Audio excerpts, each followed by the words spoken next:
For those of you online, we would like to welcome you to the Stanford L. Warren Branch Library in Durham, North Carolina, for this very important and timely discussion with Dr. Amalia Amaki and Dr. Cynthia Hawkins. Before we begin, I'd like to say a few words about our presenters today. And also, at a particular point in time after the presentation or the discussion, if you would please, if you have a question, please put it in the chat and we can address it during the Q&A session. Dr. Cynthia Hawkins received a BA in painting from the Queens College, City University of New York, and an MFA from the Maryland Institute of Art. She has exhibited widely in New York and the United States throughout her career, and her one-person exhibitions include Cynthia Hawkins just above Midtown, Cynthia Hawkins at the Francis Wolfson Art Center in Miami, the New Works, The Currency of Meaning, Cinque Gallery, Queens College, Clusters, Stellar, and Earthly Buffalo Science Museum, Natural Things, Stars, Los Angeles, and Gwen Ford Soup, or the proximity of matter at Orchard Art Projects. Cynthia's work is in numerous public collections, including the Studio Museum of Harlem, the Bronx Museum of the Arts, Kenkeleba Gallery in New York, the LaGrange Art Museum in Georgia, and the Department of State, Washington, D.C. She has received numerous awards, including the Helen Frankenthaler Award for painting, the Black Metropolis Research Consortium Fellowship, the Herbert and Irene Wheeler Grant, and the Brooklyn Museum Art School Scholarship. Our other presenter is Dr. Amalia K. Amaki. Amalia is an artist, an art historian, curator, and writer who has organized over 30 art exhibitions across the country. She holds a Bachelor of Arts degree in journalism from Georgia State University. She also has degrees from the University of New Mexico, a Master's of Arts, and a Doctor of Philosophy in Modern European and American Art and Culture from Emory University, where she completed a foreign study fellowship in France. Dr. Amaki has taught at Spelman College, the University of North Georgia, University of Delaware, and the University of Alabama. She was also a scholar in residence at the Students' Art Center International in Florence, Italy. Her publications include A Century of African American Art, the Paul R. Jones Collection, Hale Woodruff, Nancy Elizabeth Prophet, and the Academy, African American Folk Art in Kentucky, books on the history of Tuscaloosa and Tuskegee, Alabama, and numerous essays on American art for books and exhibitions and catalogs. Her artwork is in the collections of the Metropolitan Museum of Art, the National Gallery of Art, the Houston, Minnesota Museum of Art, the National Museum for Women in the Arts, the High Museum of Art, the Georgia Museum of Art, the Birmingham Museum of Art, Spelman College, and many others. So without further ado, we would like to begin this very poignant discussion with Dr. Cynthia Hawkins and Dr. Amalia K. Amaki.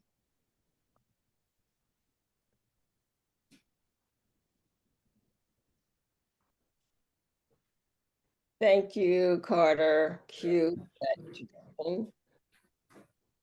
Thank you, Amalia Amaki, for being here to talk about my book, Art Notes Art.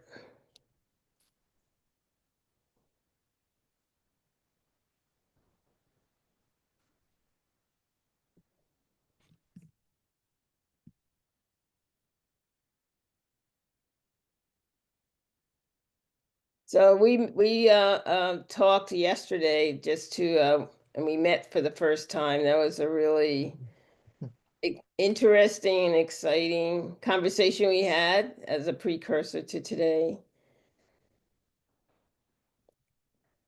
So the background on Art Notes Art is that during 1979, 1980, I kept a sort of like a diary of my work in progress for my upcoming solo show at just above Midtown, downtown. And I also included, people I was interacting with, things that I read to help me, that were part of the process of getting to make that work. And I think that I always planned to publish it at some point because I transcribed my handwriting I typed it out, and I actually found paperwork that tells me that I did send it to try to find out how I could go about publishing it.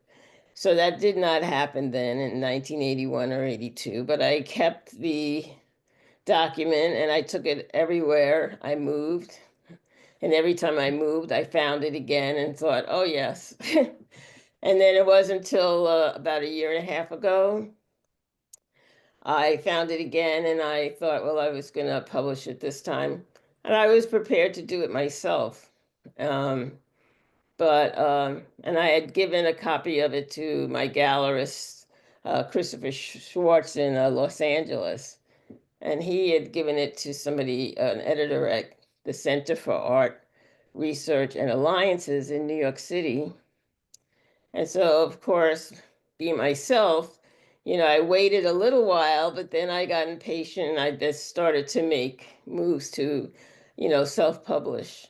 And then all of a suddenly, about last summer, um, the the Center for Art Research contacted me and they wanted to publish the book. And so after a year of Ananth Shastri editing the document for me, the book was finally published and released on December 12th, 2024. And so, it has been well received because people are telling me that they think it's not, it gives people, real insight into an artist's process. Mhm. You want me to jump in? Yeah. Because I think, well, two things. I'm often mindful of something that Camille Billups said, artist Camille Billups, and that was that nobody's coming for us but us. So stories, uh, stories, what we make, why we make it, how we make it, all of that.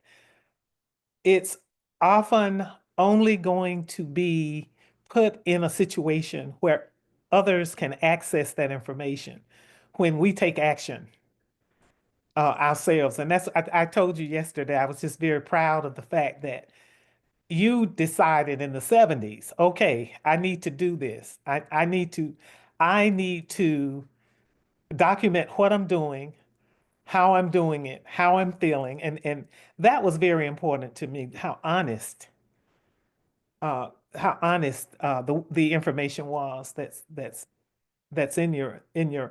I don't even like to call it a book. It just feels like feels like I'm sneaking into somebody's diary, when I read some of those pages because you're so honest about how you felt that day.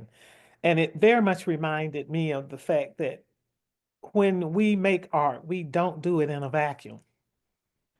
There are all these things going on. It's uh, we're in the midst of keeping relationships in place. We're reacting to things we saw. We're reacting to things we felt. So there's all this going on, and you sort of get that sense in in your publication, and I think that's one of the things that makes it a little unique. I'm hoping it will inspire younger artists to start thinking about, the day-to-day experiences that they're having as artists and how that eventually becomes a part of that overall thing that we produce that we call art. Mhm. You know, I think you did it. And I think it was your honesty that's driving the whole how meticulous you are in some cases and how detailed you are about the process. You make that important, but at the same time, you're quoting all these people that you read and talking about the shows that you saw and the stuff that's going on at home, and and how all of that is kind of a part of the experience of Art Notes art. And were you intentional? I mean, did you? I didn't, because I don't get the sense that you thought that, okay, this is the way I'm going to do it. It's almost as if you just dove into it. Yeah, well, that's what I just dove into it. I wasn't thinking of it as, a storyline or a Mhm. narrative. And, when I was first looking at it again to publish it, and someone asked me how many pages it was, and I said some extraordinary number of pages, and then I realized it wasn't like, it's not by page, it's like entries.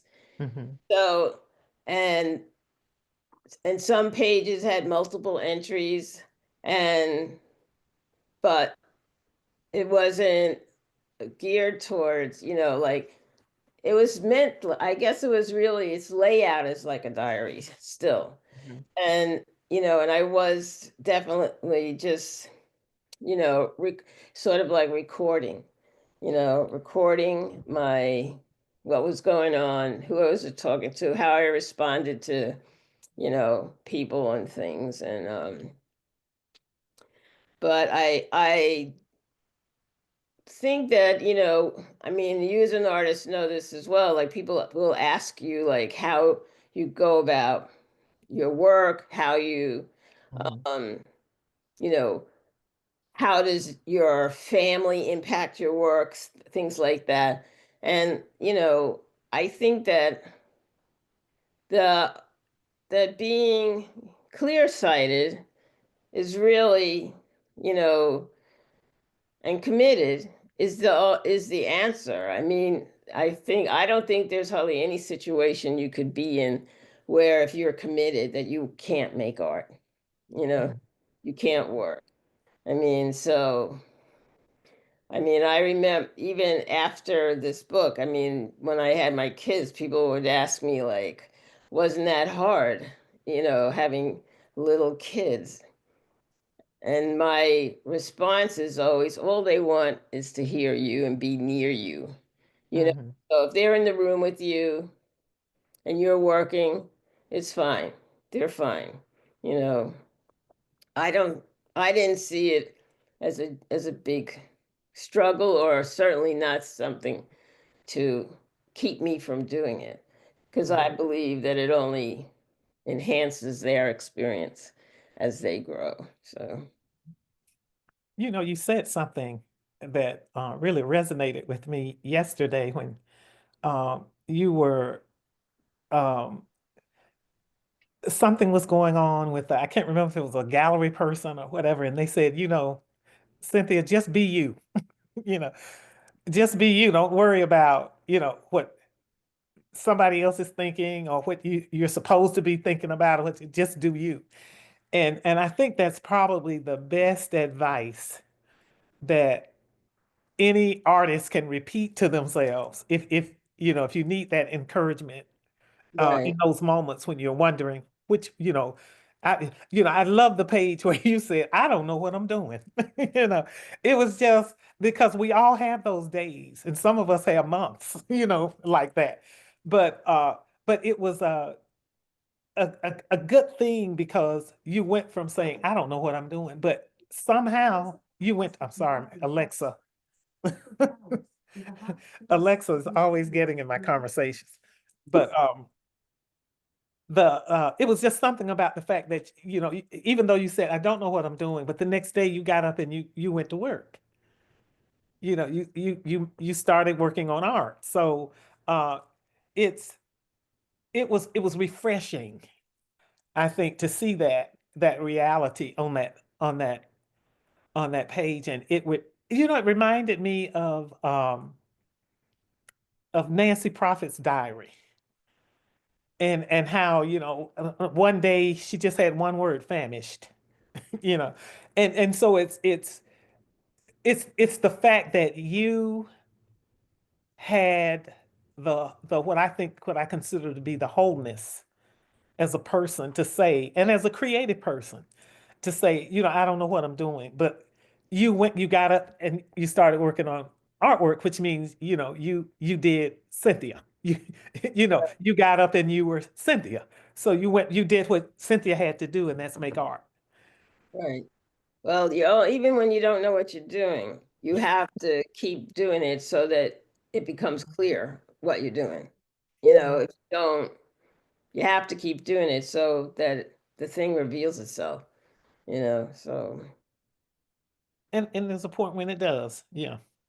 There's a point when it does. You you seem, and this is my perception, and you know, we know each other well enough now, we can correct each other, but you seem to be uh very gifted is the word I'm going to use, with manipulating a sense of a visual sense and an emotional kind of sense to things like boundaries, um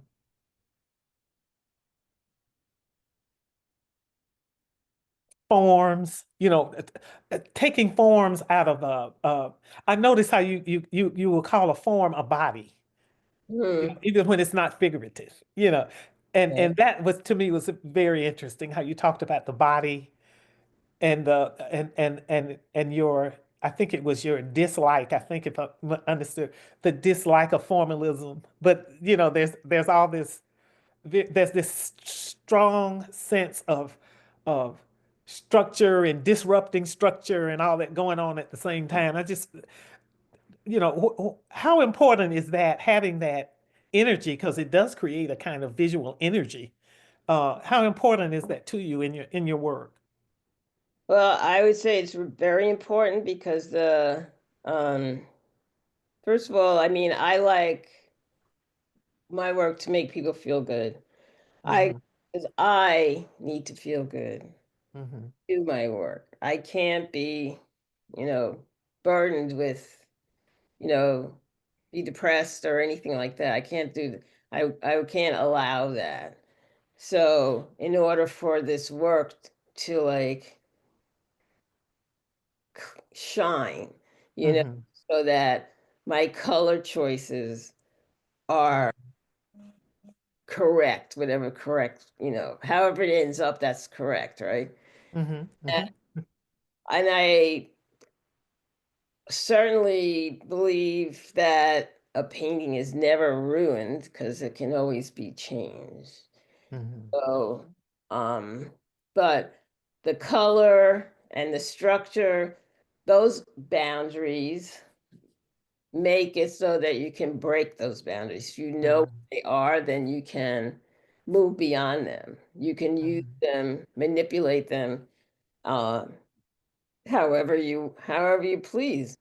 And you, but you can also see across, you know, my work over the years that there are similarities between different bodies of work, and um, some methods come and go, and energy and movement has always been important. Hmm.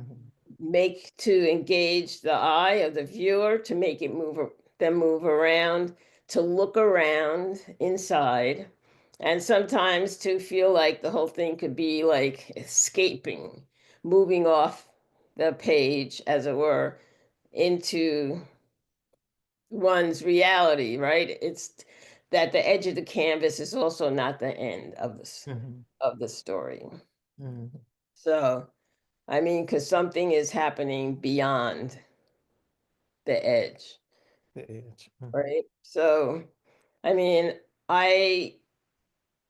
in a lot of even the work in these slides tells you how you can see how I take something like, you know, a series of circles and changing their orientation creates a lot of room for spatial anomalies to occur, and so the thing is to keep people really engaged, to keep them looking, deeply into the painting. And I think in recent years, it's become even more, the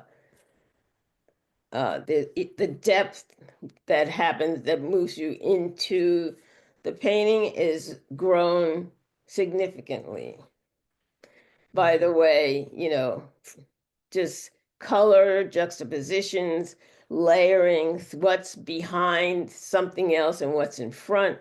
And sometimes the weight of a color that should be in the back is in the front, things like that. I see those kinds of shifts as super engaging, It's like, wait a second, what's happening here? And so it keeps people engaged. And, and it sounds like I'm super intentional, but I am intentional to a point about certain things. A lot of the layering is happens sort of spontaneously and sort of intuitively. And then there's other aspects like, using various kinds of complementary colors near each other, and how much and how little, that's intentional. And it doesn't happen in the same way every time either. And it's one of my things I say, oh, I never mix white into to lighten up a color or brighten it up. And I've said it, and then like 2 weeks later, I add white to it. So I'm not bound by my own words. Now, where did your interest in using the wire, um, incorporating that into sort of making what seemed to have maybe started out as a problem you were solving in 2 dimensions, and you add this wire, and then it Oh, becomes such so 3 dimensional, and you're talking about the walk in 4D. yes. Yes. So I have a new recent series of paintings. This is like the third iteration, will be exhibited next month. But so this story is that when I knew that I was going to do what this next body of work was, I was going to use maps, but I was going to use indigenous navigation maps of the South Pacific, where the Marshall Islanders and New Zealand indigenous people, someone would be trained as a navigator, and they would memorize these maps made of sticks and cowrie shells, and they were tied together. And so the cowrie shells would denote, atolls under the water and islands. And so, of course, in the Pacific, once you get far, a ways from shore, you can't tell where you are. But the navigator memorizes the map and lays in the boat and can navigates according to the currents of the water, of the wind, and it's like a bodily experience. And so, and usually there aren't a lot of people who, who do this. And when the British arrived in the South Pacific, they forced, you know, an end to that method of navigating. But today, in Denmark and the Netherlands, they work, the scientists, oceanographers there, work with indigenous navigators in the Marshall Islands to, you know, work together to compare their kinds of navigating with indigenous navigating, and it's been very fruitful. So I was going to use stick maps for this new body of work, but then I found my own drawings from 1979 for a sculpture I called a Walk in 4D, and it was a relief sculpture. So the walk was from my apartment on West 83rd Street to the subway station on Broadway and 86th Street, Manhattan. So I made this drawing, linear drawing, and then what I understood as a time-based time-space. Time happened on a 45-degree angle. So I raised I made a graph and raised the path up on a 45-degree angle.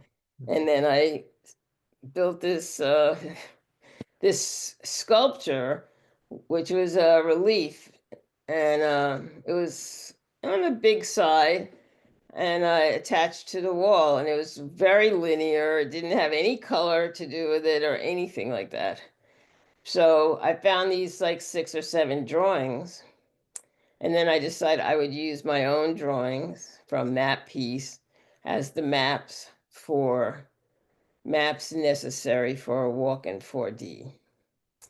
And it's really nice, you know, it's kind of interesting to be able to like pull work of your own out of your past and sort of see it in a new way.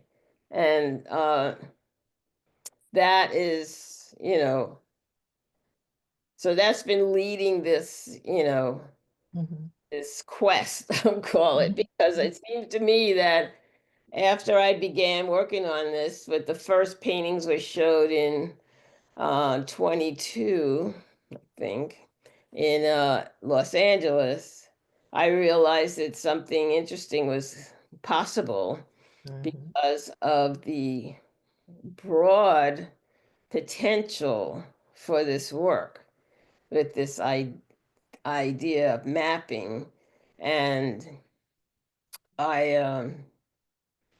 because one drawing, the original drawing, can be interpreted in a number of different ways. And I say, you know, this is how it looks, but it can be viewed upside down and backwards.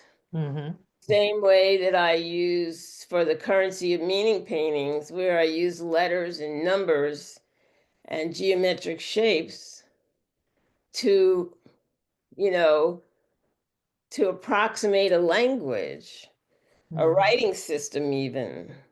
And, you know, I recall I used to have a Greg shorthand book. I never took it in school, but I had it because of that shorthand was like drawing. It was very appealing, you know. So, and I would use some of those marks as well. So, you know, you gather up. It's like, I mean, I do on occasion do quite a, you know, bit of research, looking at things, reading about stuff, reading about science, astrophysics, astronomy. You know, I'm really interested in, you know, seeing, you know, meteorites and asteroids. And it's so interesting how everything is so close to being round. Most things are round of some configuration or an oval. So, Your interest in science is I'm glad you brought that up, because you have that strong interest in science. And you know, you you talked about the shorthand and the and I often remind students that, writing itself is an abstraction of sound. So when you write, you're kind of in you're in a realm of behavior that's not only creative, but it's touching, scientific principles at a lot of points, at a lot of intersections. And so what you also remind us in the kind of work you just described is that, when you assume that posture and that role of a creative person that's called an artist, you're a monarch. So you can do whatever you want. You can turn it, you can turn those letters, as you say, upside down, or you can put them on their side, or and it's that that control of your own language that you're in the process of creating, that very much gives you the sense that, okay, it's okay to do whatever I do, because at the end it's me and the thing that I just did. It's not, and that's why it's important to know it's okay to be Cynthia, because the artwork for this is my opinion, but the artwork, and I like that because your work reminds me of this, is that, first you satisfy what's you in it. You sort of, it's not, oh, what will the world think of this, or what will you really have to kind of say, you're being Cynthia.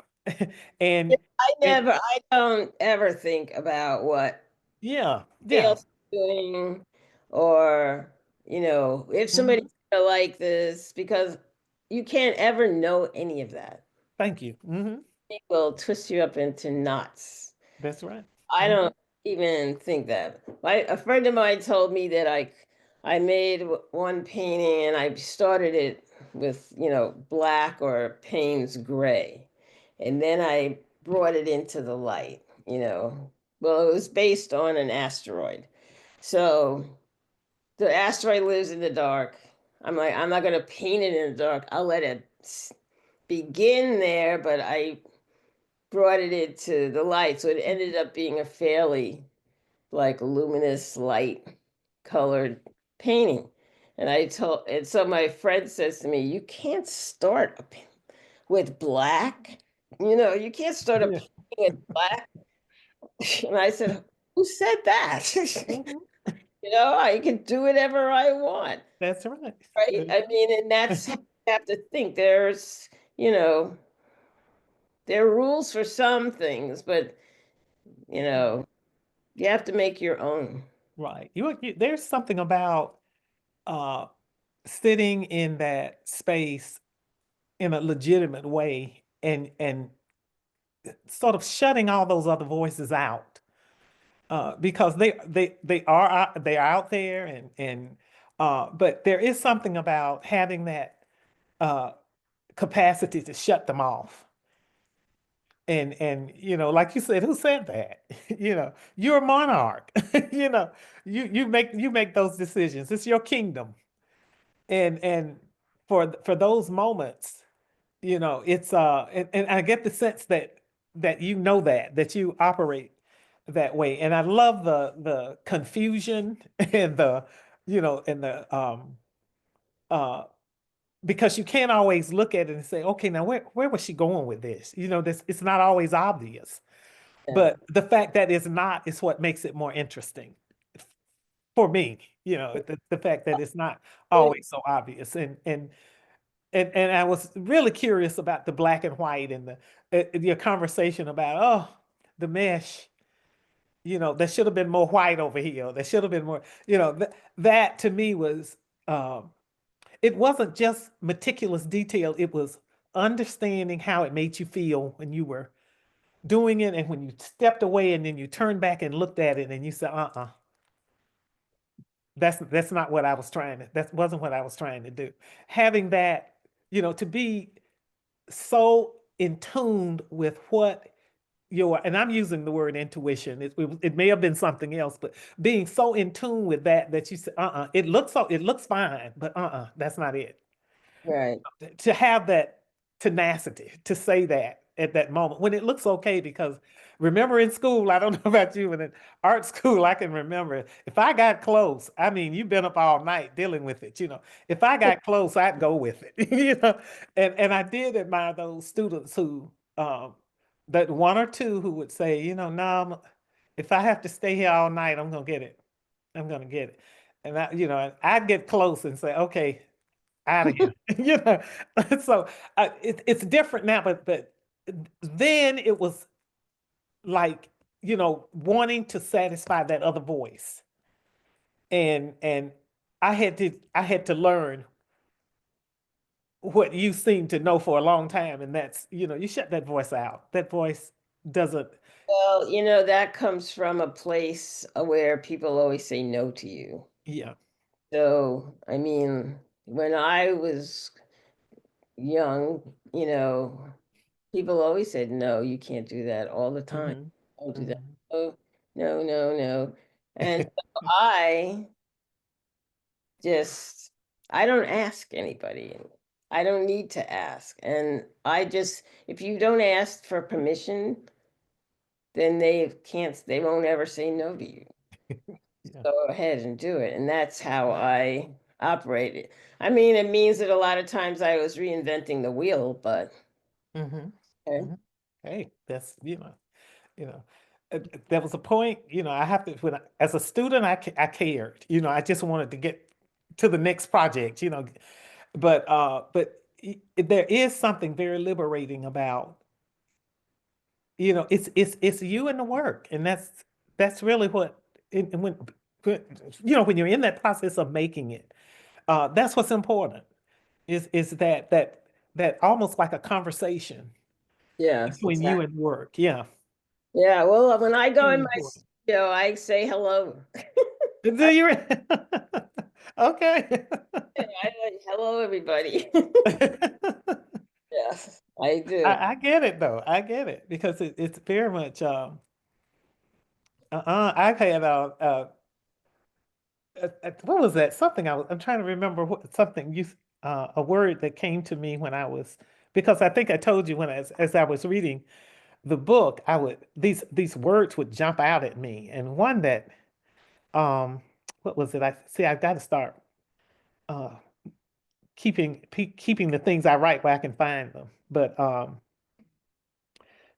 it was a title. You gave something a title. Mhm. Twice Seen. Yes, twice seen. Yeah, Twice Seen. And then somewhere later you called it Seen Twice. Right, And I said, now that really, I know it could mean the same, but it doesn't really right, mean the same.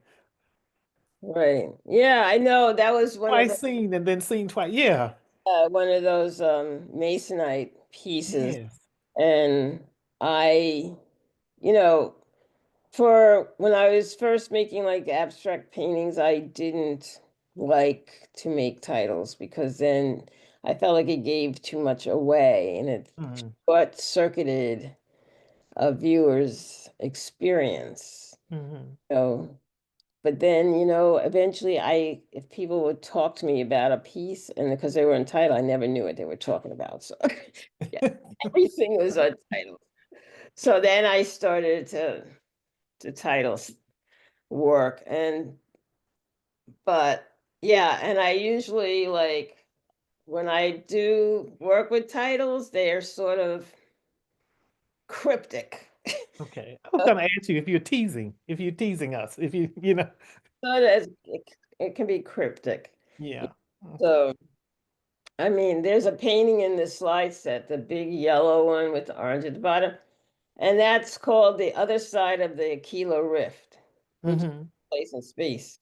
But that painting had that name before it was going to be called that, before I had started it and stopped it. I mean, I can't even tell you how long ago that was in the 90s, early 90s, Oh. something. But I found, I took out all these big canvases and this one was there. There was barely started, but the name was on the back.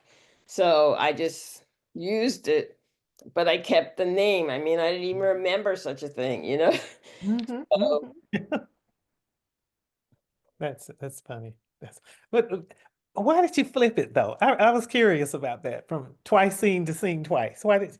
so because I'm inconsistent, you Oh, know, okay.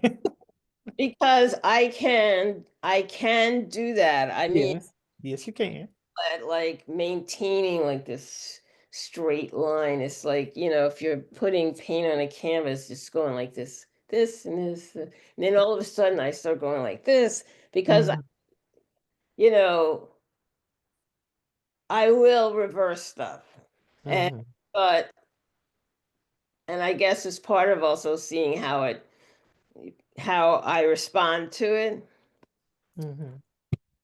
because twice seen was also, didn't that also have a French title? Yes, Yeah. yes, you did. Yeah. Yes, you Yeah, did. so it's like, okay, yeah, all right. I have a painting from 2021. It's called Mhm, ECEC. It's for here. mhm. Okay. I just, you know, it's also like playing with words. But yeah, that's true. Uh, d- do you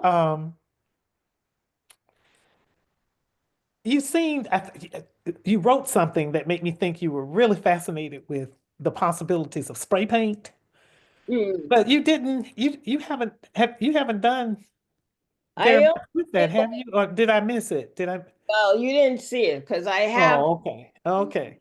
works on paper, and yeah, I But you seemed really intrigued, really fascinated by the possibilities. yeah, I And did. I can see it fitting in what you do, the way that you play with perceptions of space and distance and interaction between objects and that what you call forms or bodies. I could see you being effectively using something like that misty quality that you can achieve with Right. spray paint. Hmm. Oh, I have to say, I did use it. It's like, so on the one hand, this is exactly, so you sort of brought this up in other contexts. It's like requiring structure, but Hmm. being intuitive and spontaneous, right? So what happens with the spray paint is it's not Okay. controllable. I did a couple of pieces, and it's also toxic. Well, yeah, that's true. But I mean, I do. I saw this, I hadn't thought about that in ages. And moving my studio around, I came across these things. And but I feel that it was not near control, I couldn't control it enough. It was too like random where spread its spray was too broad, so And you know what you're saying is exactly why I thought you'd be the perfect person to play with it because that's kind of you kind of you seem to be amenable to even though you must be a closet control person because you outwardly seem to be someone who doesn't have to have it in every aspect of the right. image making process. So I really saw that as being the reason why, and I can see, uh, given my understanding of your sensibility in terms of what an image can do and that kind of, I can see you effectively using it in your Yeah. work. You may want to think about going back. Now I'm one of those voices getting in your head, but but you might want to, I could see you playing with that and doing something very unexpected and Well, we'll let it wonderful. roll around. Yeah. We'll Yeah. let it roll around and show up after, in a while, Mhm. maybe. But we'll see. Yeah. Just It's, yeah, I have this other, thing. Like I used to make used to. I have been started again using pastels, and I and even on the early charcoal drawings, there was, Mhm. use fixative is to keep it to fix. Oh yeah. Hmm. Yeah, I did that for a little while, but I stopped doing it. Yeah. So I didn't think it really, to me, it didn't really work. The stuff still came off on your hands, Well, and it that's was so toxic. It was like, yeah. so It is. I It made is. lots of pastels that I never put a drop of fixative on, and they're around 40 years later, so they still work. So, but yeah, it's, I did that. I was really interested in that for a few minutes, but it just didn't uh really work. I mean, I've Mhm. seen people who do use lots of toxic substances to make their work with, and then they have to suit up and, Yes. Yeah. I all. know. But I know. I I love cyanotypes, but that's a toxic process, mixing your chemicals and that kind of thing. And I loved them, and Yeah, I had to give it up. I messed with it so much. I was starting to have some lung issues, yeah, and yeah. even though I was masking up, and it's something about it. It's so well, it Well, has cyanide in it, so one of the yes. chemicals. So it's I did. I recently I was gonna like introduce some oil paint into, some works on paper, and then I got this super expensive um solvent. mm, Oh, yes. I was shocked at how much it was. I opened the bottle, I almost died. mm, It's like it yeah. filled the entire space and I had barely touched it. So I was like, oh, I had to leave. So I'm like, later for that. Yeah, it's real. It's real. But is there one text or one artist whose whose work or their philosophy or whatever has had the greatest effect on you? Is there one? I think I have like three, but the one that really, um, Piet Mondrian is really, I have to be that person and not because of his great abstract paintings, but becoming aware of a method of um, uh, allowing your work to morph, to transform into another state. Mhm, If you know about his Mondrian's early landscape drawings, mhm, mhm. the tree, Yes. and you can see this thing happening before your eyes he does this tree a couple of times, and then it slowly takes on this geometric pattern. It ceases to be a tree. And I was like, what? You know? I mean, I think that was a real epiphany That was of it. Mhm, how your work can, if you if you're open and you allow yourself to be open to these, like, I just call it extraordinary changes, mhm, extraordinary transformations, instead of holding on to reality as, mhm, you know.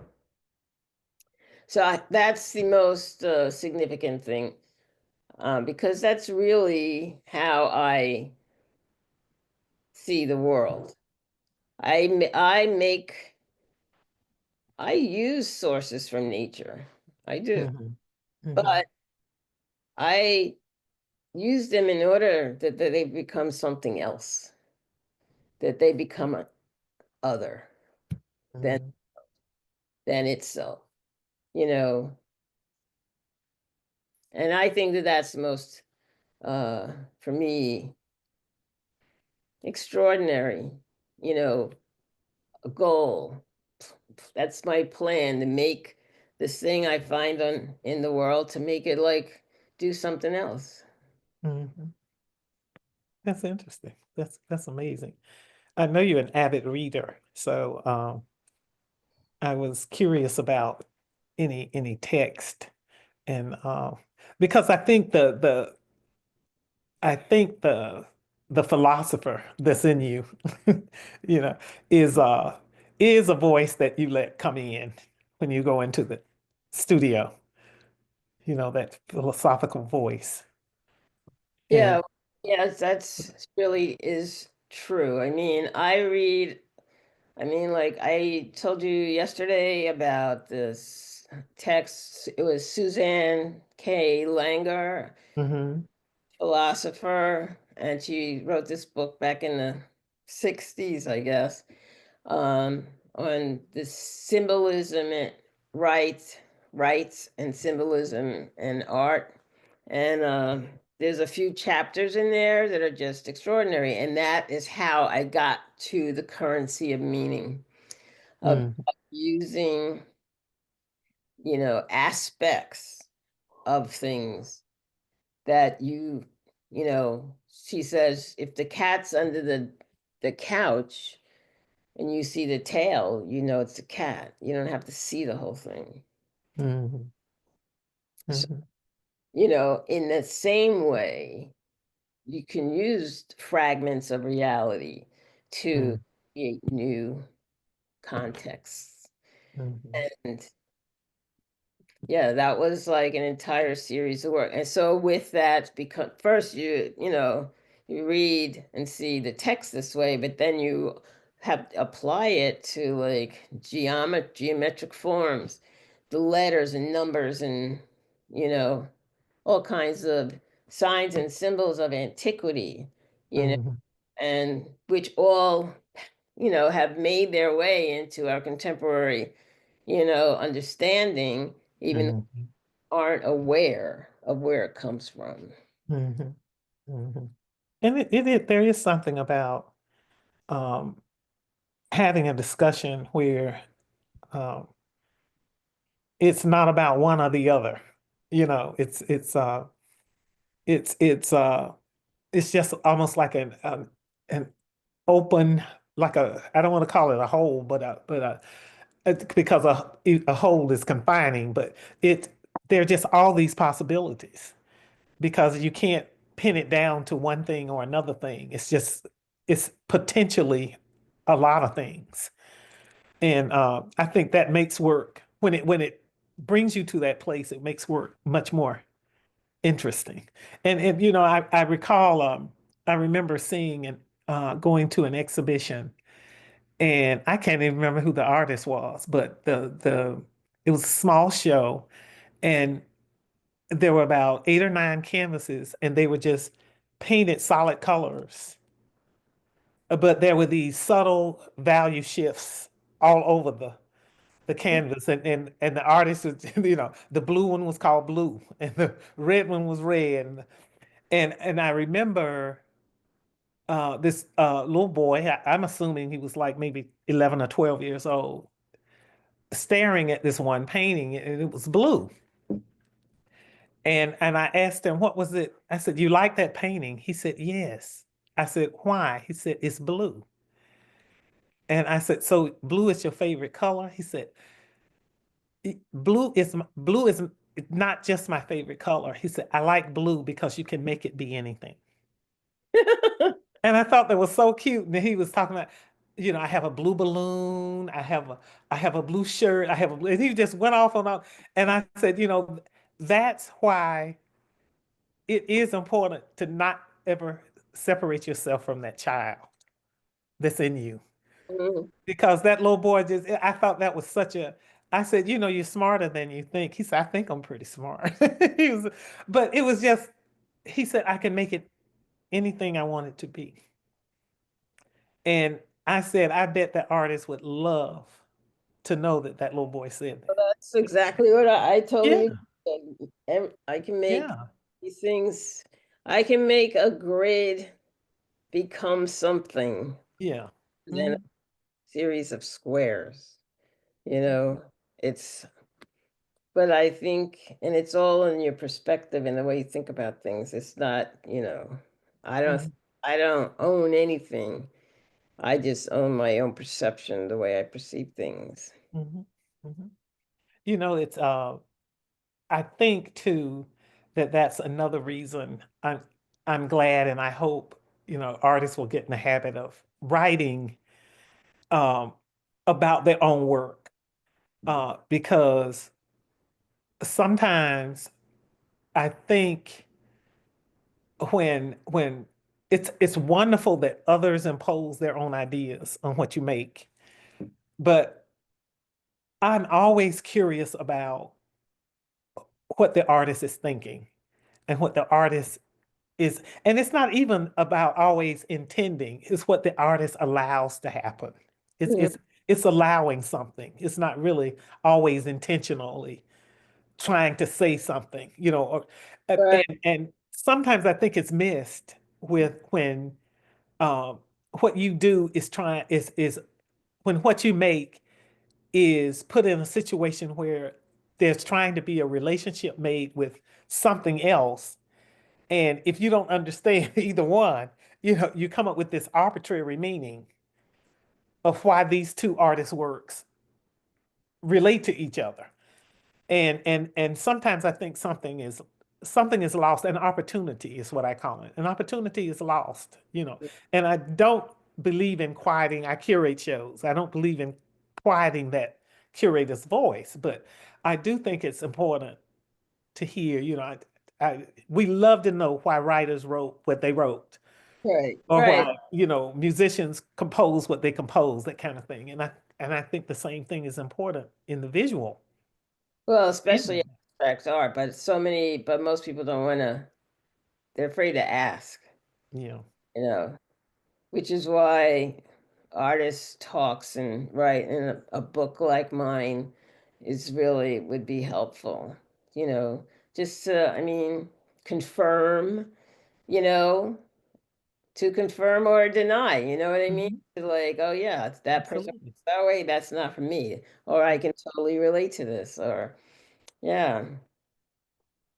And a text, I think I mentioned this to Carter, that it's important to have those texts out there, because we're as artists, we're always at risk of being sort of dropped, you know, like a call, like a phone call, you know.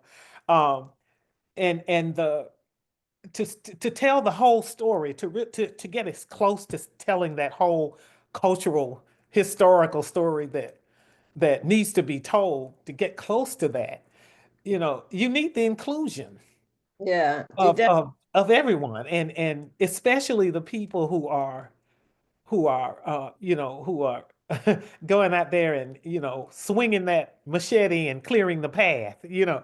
um it's very important, and I think of artists who we were talking about, artists who we were really delighted were getting some attention in recent years that were almost lost. Their importance, the work, the conversations about the work, that's so important. And it's like Camille Billups said, no one's coming for us but us.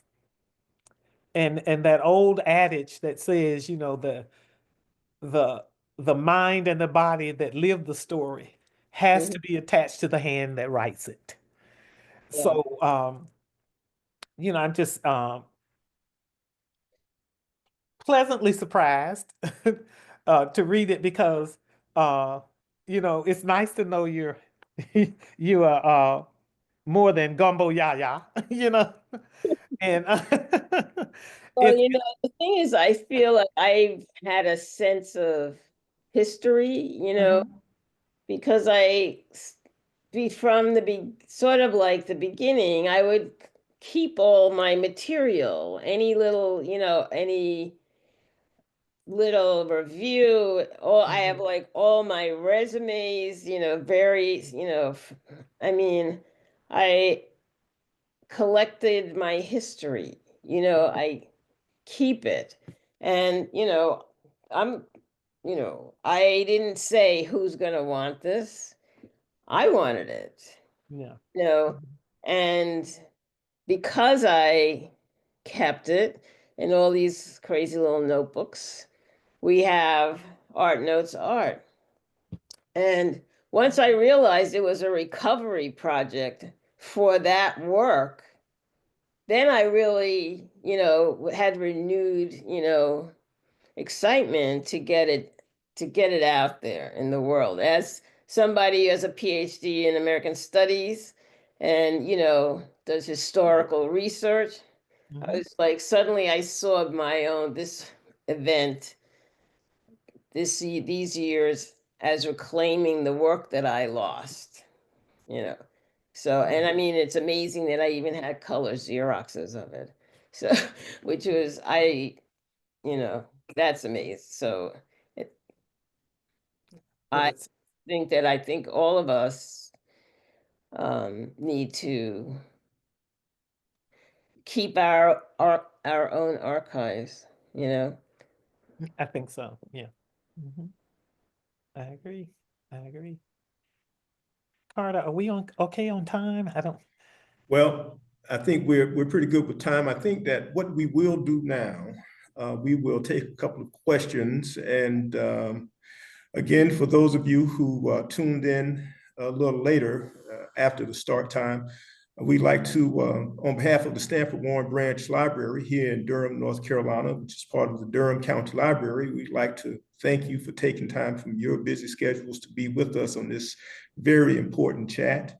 My name is Carter Q. I am an adult services librarian here at the Stanford L. Warren Branch Library. And I will tell you, Cynthia, we have a couple of special guests. Before we go to the questions in the chat, if we have any questions in the chat, for those of you who are online, if you would like to submit your questions in the chat, please feel free to do so. But I do have two very important, significant artists here in-house, and I'm going to bring them over and let them ask questions personally.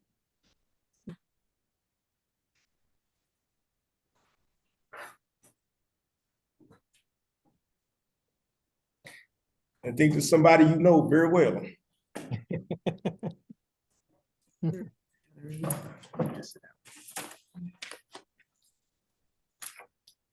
Hello. Hello. We need to talk. I know. So the question I have is, did your work ever get ahead of you? The don't know what you're doing, but worse, you produce something great and it kind of did it itself. Yes, I actually can say that has happened, where I don't think it happened often, maybe like twice. I have a painting called Plato's Cave. And when I say that thing just happened, I mean, it happened fast.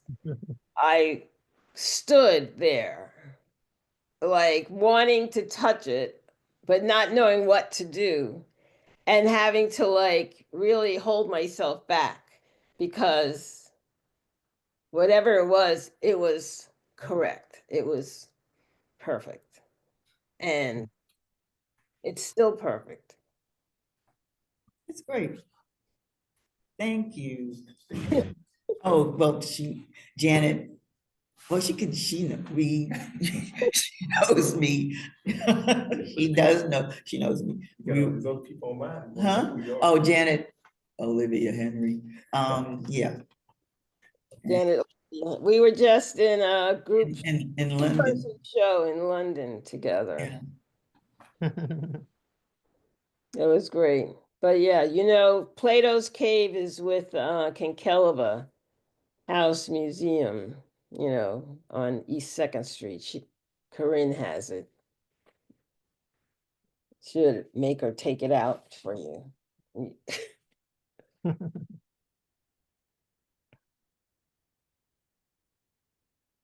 Are you frozen?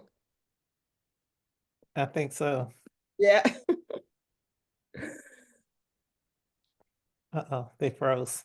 It froze.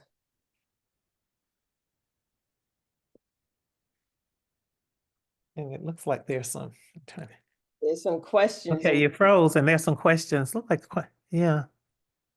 In the chat, looks like 6. Yeah. Here. Shall we? Uh-oh. Where's Carter? Of Well, that. we need that tech. Where's I think it's his name, Ira. All right, Ira. It's Ira. Well, in the meantime, I would like to share like an example of, the kind of methodological process, from the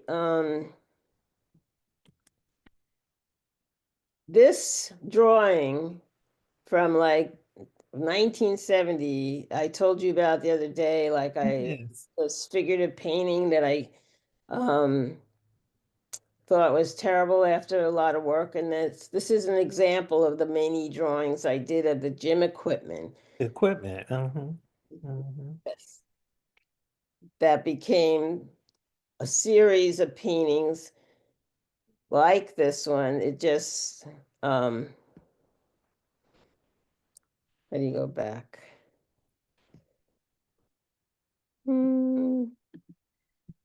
Yeah, so I mean, so I did a series of works all based on on the drawings of the gym equipment that evolved into like Okay. trees. Okay.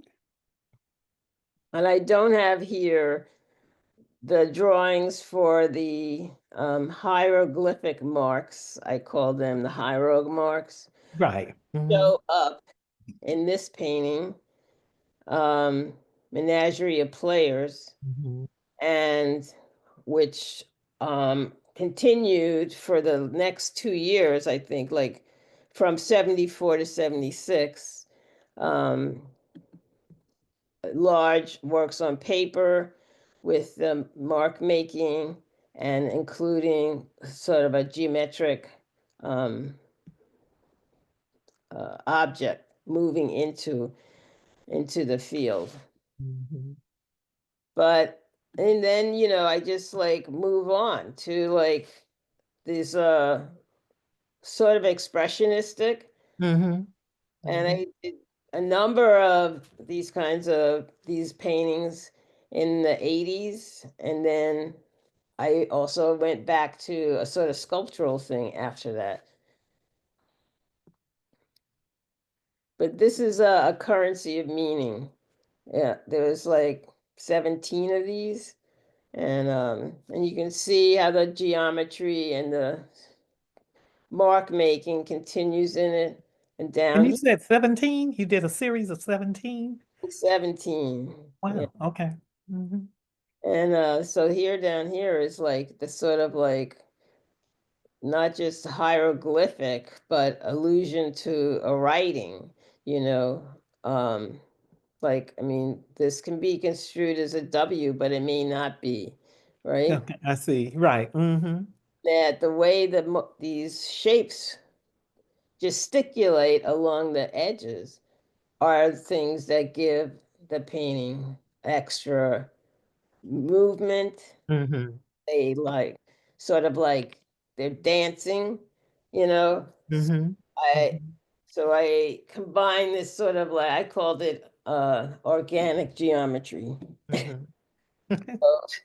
And and so there is a number of these. So, and this is an occasion where I started this painting. This is the other side of the Aquila Rift.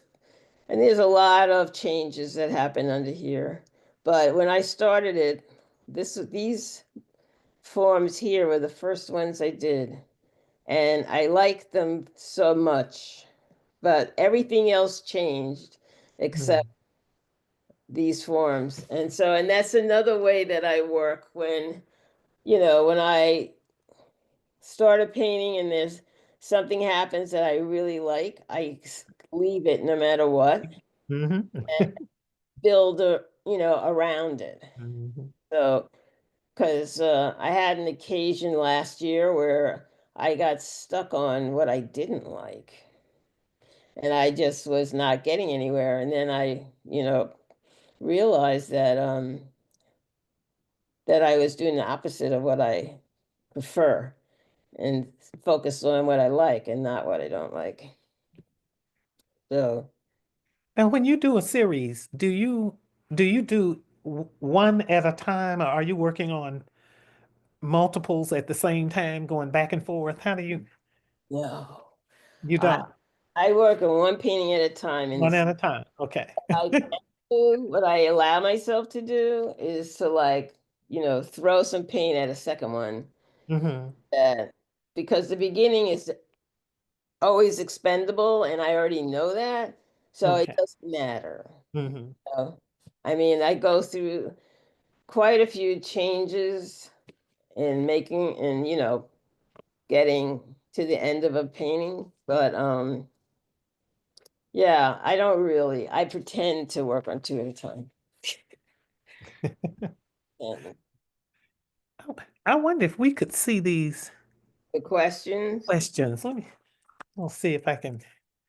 I mean, we're supposed to be like No, there. I can't. I don't see them, I don't think. Chat. Oh, yes, we can. Yes, we can. Look at that. Do you see them? I see them on my screen. Oh, you see them, then you Yeah, read. let me see if I can get up to the first.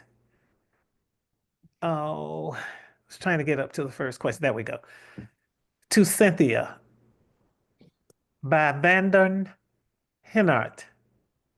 What do you draw the titles of your work from? I think you kind of talked about that, but that was the first question. Where do you draw your titles? Yeah, it's so. First of all, it's not a regular, I mean, I don't know what a regular procedure is for coming up with titles, but like, for instance, I have these paintings called Gwen Force Soup and the Proximity of Matter. And so that title comes from the fact that a relative of mine posted a photograph on Facebook, and it was square and it was orange and there were all these little specks in it. And I thought, well, this is the most amazing thing that I've ever seen. I was totally thrilled. And I messaged him, that is gorgeous. What is that? And he said, talking about it's beef soup. I'm like, Okay. so That's what, okay. that's when for soup, and the proximity of matter comes from a drawing I did like a million years ago that I found moving my studio, and it was just like an orange red kind of background and these sort of rock shapes all straight line all across the page, and it had a title at the bottom, Okay. matter. So put them together. Gwen for soup. So, and it was about like how, and am always interested in how objects relate to each other, their proximity to each other, and the tension between in those small spaces. Barely, they don't touch, or they touch slightly. Like, Yeah, so that's interesting. Okay, let's see. Charles Williams wants to know if you can recall a moment when you felt like giving up, and how did you remain significant? And what remained significant for you to continue seeking more than what you had achieved? I never thought about giving up. Okay, well, Never ever. I mean, I've had times when it was really hard, challenging to I have this time where I made a lot of pastel drawings just because I couldn't afford any paint. And then I found pastels, so I got those. And so I made like, I don't know, 30, 40 pastel drawings, you know. I mean, I've had times where it was kind of pretty challenging to keep working because of materials, but I always did. You know, I made, I sacrificed, you know, to keep going. I You made, know, it's not an option, is it? no, it's not an option. It's And not you an know, option. Uh-huh. thinks there is. I mean, it's like I get really mad. Yeah. No, this is not what is happening. So you turn your video on, they can hear you. So Are you back, Carter? I am back. Oh, I see you. you We know, just went on and started answering the I'm questions. glad you did. You know, one thing with technical difficulties on this end, and so we've been running You know, around. I saw the notes to keep talking, and that's what we were doing anyway. So Listen, I'm so glad that you and Cynthia were able to carry on. I think we're going to take one more question. I don't think we have anything else in the chat, but we do have another artist that is in the house. okay. And I'm going to put him on now. He can ask his question, and this is Van Dorn Hennett.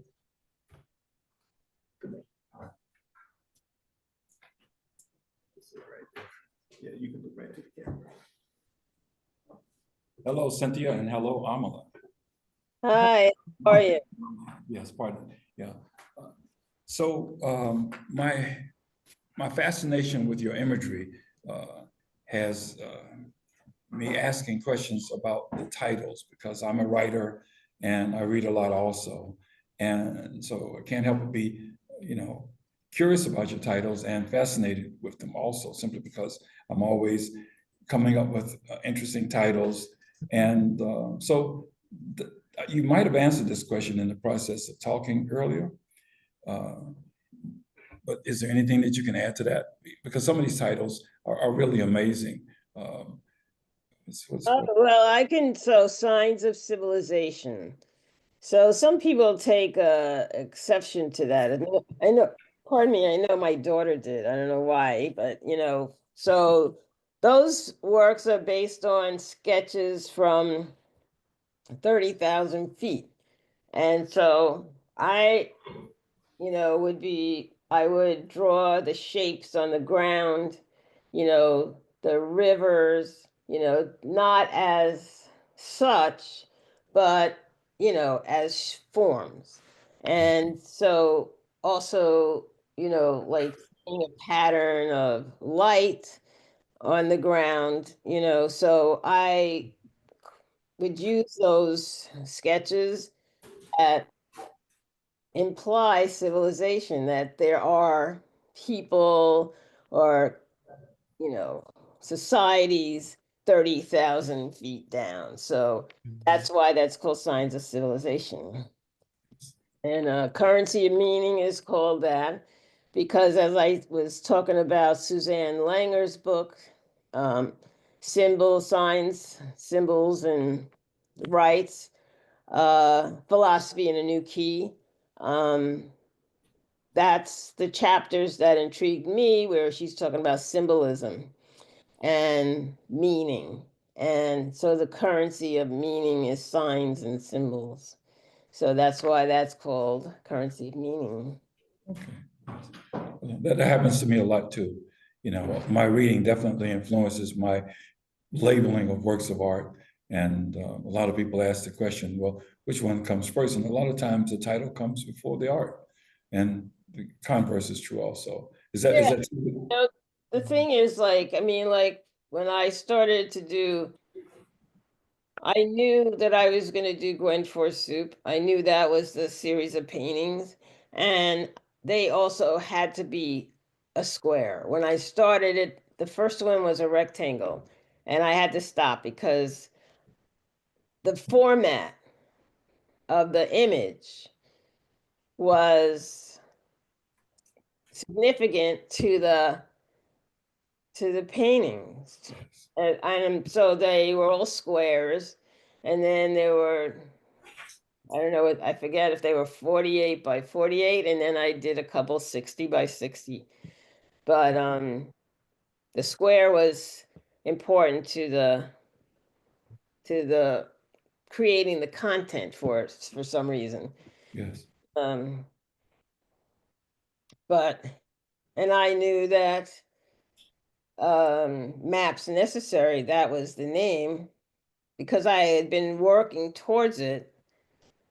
You know, I've been thinking about it and looking at material, and then, you know, and then I had this occasion when I was away for a month to, like, you know, finagle with it, to mess around with that idea.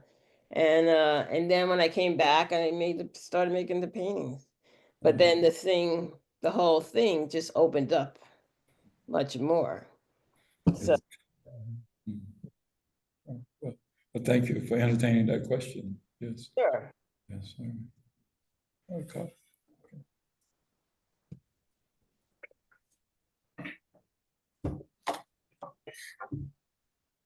So Well, there's a couple more questions, right?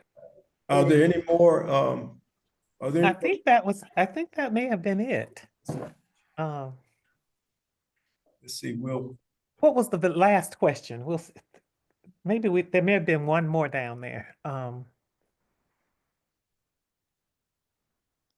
But she answered the others.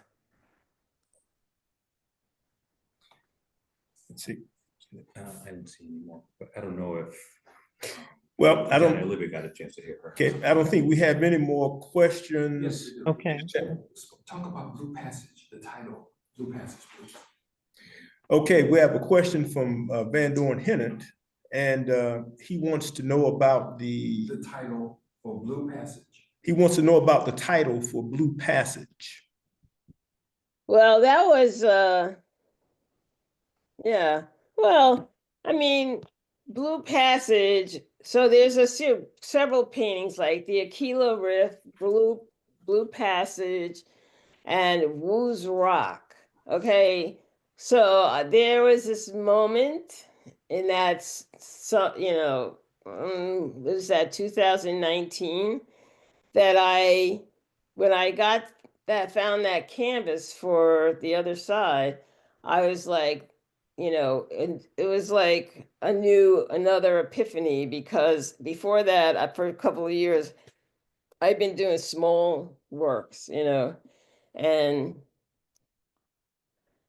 facing that 76 by 56 was such a joy, you know, that I began anew with the large works, and there was no stopping. And so, but Blue Passage is where is that?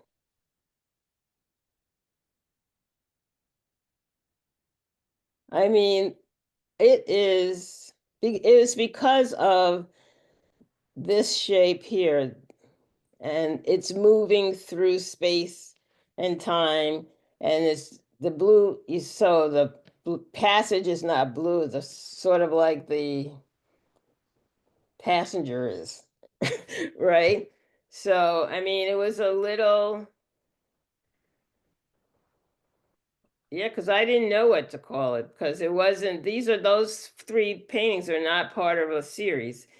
They're just, you know, they're like this other painting I did in between Gwen Force Soup and Maps, and it was called Interim One. So you could call those, they could have been called interims A, B, and C, but Mhm. passage was about the object moving through space and how it was impacting all these things flying around it.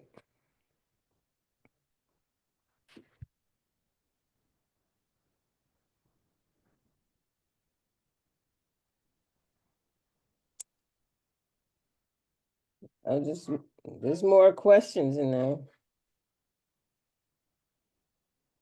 I think that's. Uh-oh, did we lose Carter again? Oh, I don't know. There's 11 questions now. Yeah, you've answered some of them. Yeah. Looks So like look like there are two. There may be two new ones, but I think did we lose Carter again? I think so. Well, I would like to say that, if anyone would like the book, Art Notes Art, I'd be happy to, give, sign your copy of the book, and Cara will see that you get it. Will send me the book for signature, so you can have a signed copy. Okay. And I think that's a wrap. So thank you so much, Cynthia. I tell you, this has been a treat for me. Um, I think I have a new friend. Yes, I did. I told my daughter, I said, I have a new best friend. Yeah, this is great. This is a wonderful hookup, and it's been great reading the book, and I do strongly urge everyone. I'm thinking a couple of people some presents uh, of the book. So thank you so much. This has really been a treat. I'm very appreciative of Carter Q for putting this together, and they're still having technical issues with the laptop. So we'll just wrap it up. And Cynthia, I definitely will be in touch, and I hope if there are other questions, you can get them to Carter, and I'm sure Carter will make sure that somehow it's posted, or they make some accommodation for it with the with this recording. So I, All right, well, we're wrapping it up, we're so. wrapping up. Okay. So thanks, everyone. I want to thank you too. This was terrific. And I really enjoyed talking with you. And thanks to my pal Carter for setting this up. It's been wonderful. And we'll see each other soon. Yes, we will. Good night, everybody. Thank you. I think it's just us now. Okay. Well, I'll be in touch. We have each other's numbers, and I'll be in touch. Yes, me too. Meanwhile, congratulations on the book. I'm so excited for you. So, Thank you. okay. And we'll be in touch. All right, take care. Okay. Take care.